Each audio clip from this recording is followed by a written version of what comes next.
శ్రీ గురుభ్యో నమః. శ్రీమాత్రే నమః. 2025 సంవత్సరం వచ్చేసింది. ప్రతి మనిషికి కూడా నూతన సంవత్సర శుభాకాంక్షలు తెలియజేస్తున్నాము రావినూతల భక్తి నుంచి. అయితే ప్రతి వారికి ఎన్నో రకాలైనటువంటి కోరికలు సహజంగానే ఉద్భవిస్తూ ఉంటాయి. సంవత్సరం మారంగానే సంవత్సరం మారిపోయింది. ఈ పాత సంవత్సరంలో వెళ్ళిపోయినటువంటి 24లో కొన్ని పనులు మనం మిస్ అయిపోయాము.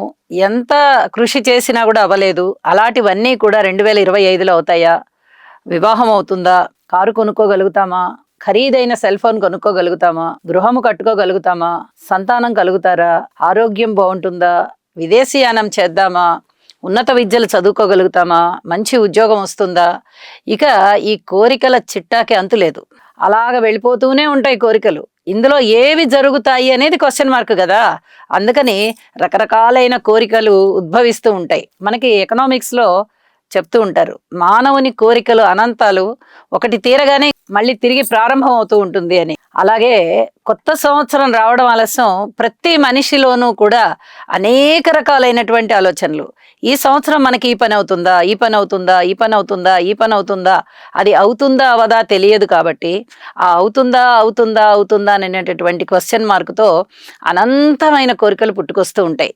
వాటికి బ్రేక్ వేస్తూ ఒక ఆలోచన వస్తుంది, అసలు మన జాతకం ఎలా ఉందో చూసుకుందామా, అసలు ఈ సంవత్సరం గ్రహస్థితులు ఎలా ఉన్నాయో చూసుకుందామా. అప్పుడు మనకి ఏ పనులు అవుతాయి ఏ పనులు అవ్వవు అనేది తెలియదు కదా.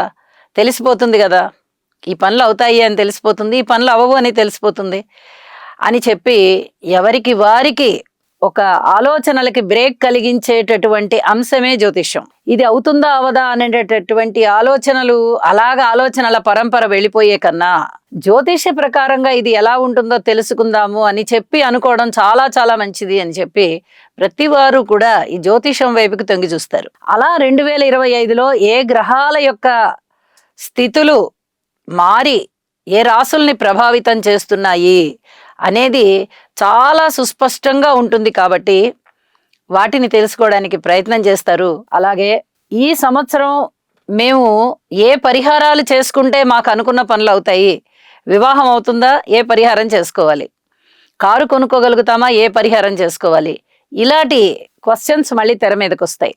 వీటన్నిటికీ జవాబులు చెప్పుకుంటూ మనము ఏ రాశి వారికి గ్రహస్థితులు, మారిన గ్రహస్థితులు ఏ విధంగా ఉన్నాయి, ఇప్పుడున్న గ్రహస్థితులు ఏ విధంగా ఉన్నాయి, ఫలితాలు ఏ విధంగా ఉండబోతాయి తెలుసుకుందాము.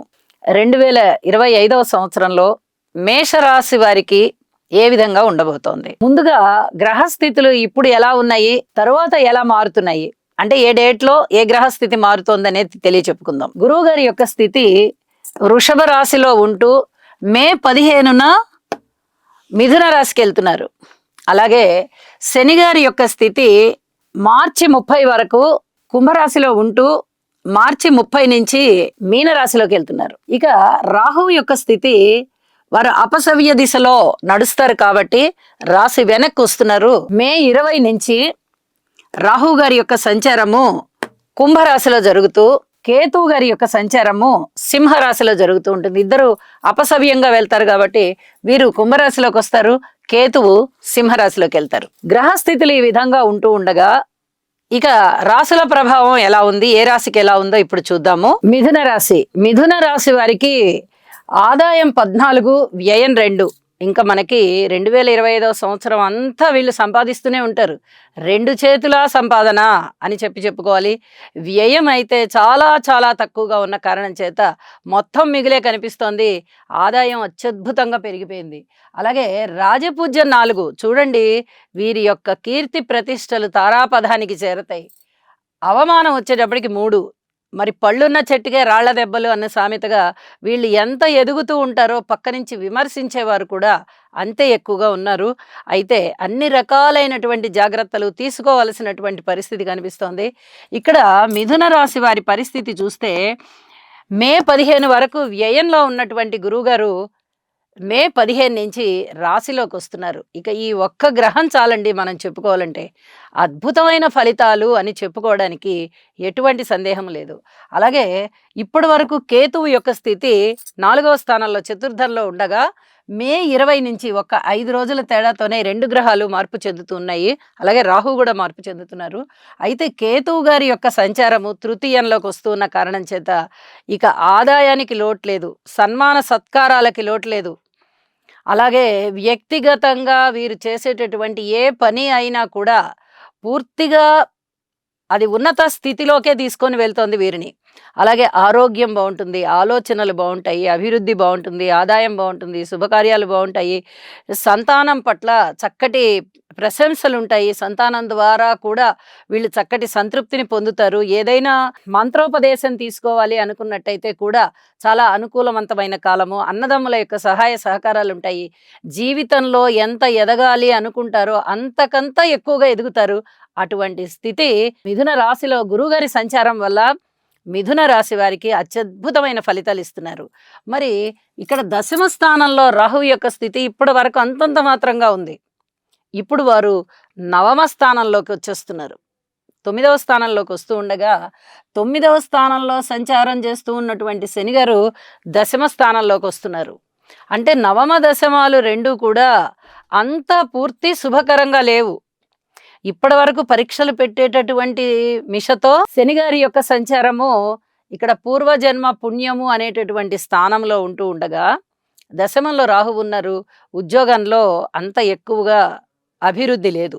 ఇప్పుడు శనిగారు 10మంలోకి వచ్చారు. మరి వృత్తి ఉద్యోగ వ్యాపారాల పట్ల శనిగారి యొక్క పరిస్థితి ఎలా ఉంటుందంటే మందకొడిగా ఉంటుంది. ఖర్చు ఎక్కువ, శారీరక శ్రమ ఎక్కువ, మౌనంగా ఉండాలి, పై అధికారుల యొక్క కాస్త మందలింపులు ఉంటూ ఉంటాయి.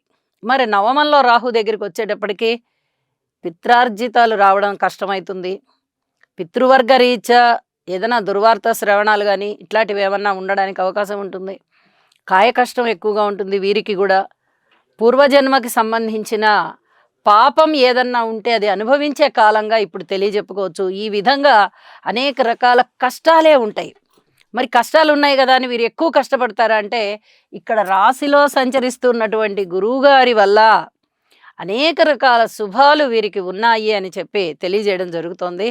ఇక సంతానం బాగుంటారు, వివాహాది శుభకార్యాలు జరుగుతాయి, పబ్లిక్ రిలేషన్స్ చాలా బాగుంటాయి, రాజకీయ నాయకులకి బాగుంటుంది, వ్యాపార వ్యవహారాలన్నీ చాలా చాలా బాగుంటాయి. అనేక విధాలుగా వీరు ఉన్నత స్థితికి వెళ్తారు. సంఘంలో మంచి కీర్తి ప్రతిష్టలు సంపాదించుకుంటారు. అనేక రకాలుగా ఉన్నత విద్య బాగుంటుంది విద్యార్థులకి.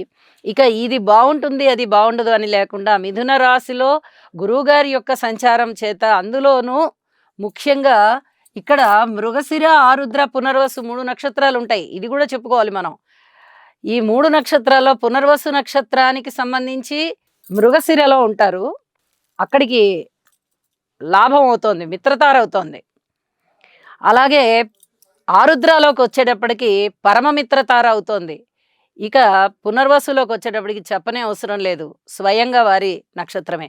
అంటే 3 నక్షత్రాలు కూడా లబ్ధి కలుగుతూ ఉన్న కారణం చేత ఏ నక్షత్రంలో సంచరిస్తున్నా కూడా అంటే సంవత్సరం పొడుగుతా 4 నెలల కాలం ఒక్కొక్క నక్షత్రంలో సంచరిస్తూ ఉంటారు కాబట్టి 4 పాదాలు చొప్పున అత్యద్భుతమైనటువంటి ఫలితాలు మిథున రాశి వారికి ఉంటూ ఉన్నాయి అని చెప్పి తెలియజేస్తూ ఈ సంవత్సరం అంతా 2025లో వీరి ఆశయాలన్నీ కూడా నెరవేరి ఒక రేంజ్కి వీరు వెళ్తారు అని చెప్పడంలో ఎటువంటి సందేహం లేదు.